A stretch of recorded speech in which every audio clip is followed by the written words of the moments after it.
Good evening friends. ಈಗ ಮತ್ತೊಮ್ಮೆ parts of speech ಬಗ್ಗೆ ತಿಳಿಯೋಣ. ಆದರೆ ನನಗೆ ಸ್ವಲ್ಪ ಕೆಲಸವಿದೆ, ಆದ್ದರಿಂದ ನಾನು ಚಿಕ್ಕದಾಗಿ ಅಂದರೆ ಕಡಿಮೆ ಸಮಯದಲ್ಲಿ ಮುಗಿಸ್ತಾ ಇದ್ದೀನಿ. ಅಂದರೆ ಈಗ ಹೇಳುವ ವಿಷಯ ಚಿಕ್ಕದಾಗಿರುತ್ತೆ. ಆ್ಯಕ್ಚುಲಿ ನೌನು ಅಂತ ಹೇಳಿದ್ರೆ ಇದು ಫಸ್ಟ್ ಒನ್ನು. ನೌನು ಅಂದರೆ ಕನ್ನಡದಲ್ಲಿ ನಾಮಪದ ಅಂತ ಆಗುತ್ತೆ. Therefore, noun means name. Noun ಅಂದರೆ ಹೆಸರು ಅಂತ ಆಗುತ್ತೆ. Actually, we use certain words to recognize the people, animals, places, quality, state, and so on.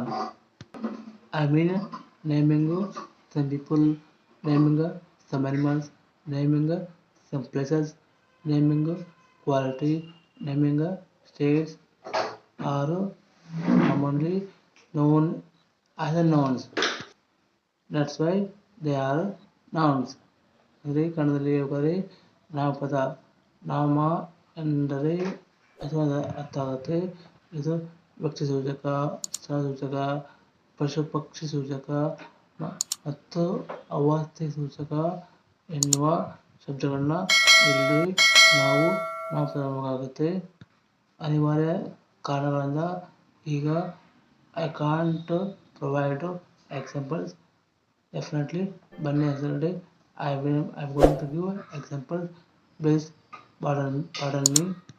ಅಂದರೆ ಮತ್ತೆ ವಿವರಿಸಿಕೊಳ್ಳೋಣ. ಆಗ ಉದಾಹರಣೆ ನೋಡ್ಕೊಳ್ಳೋಣ. By yesterday we are going to learn again parts of speech ಅಲ್ಲಿ examples of noun and pronoun ಬಗ್ಗೆ ತಿಳಿಯೋಣ ಮತ್ತು ಕಲಿಯೋಣ. ಹಾಗೆಯೇ ನೋಡ್ತಾ ಇರೋರು ದಯವಿಟ್ಟು ನಮ್ಮ ಚಾನಲ್ ಸಬ್ಸ್ಕ್ರೈಬ್ ಮಾಡಿ. ನೀವು ಸಬ್ಸ್ಕ್ರೈಬ್ ಮಾಡಿದ್ರೆ ಸಿಗುವಂಥ ಲಾಭಗಳನ್ನ ತೋರಿಸ್ತಾ ಇದ್ದೀನಿ. ನೀವು ಸಬ್ಸ್ಕ್ರೈಬು ಮಾಡಿದ್ರೆ ಎಲ್ಲ ಲಾಭಗಳು ಸಿಗುತ್ತವೆ. ಆದ್ದರಿಂದ ನೀವು ನಮ್ಮ ಚಾನಲ್ ಸಬ್ಸ್ಕ್ರೈಬ್ ಮಾಡಿ, ಪೂರ್ತಿಯಾಗಿ ನೋಡಿ. My last word is thank you very much.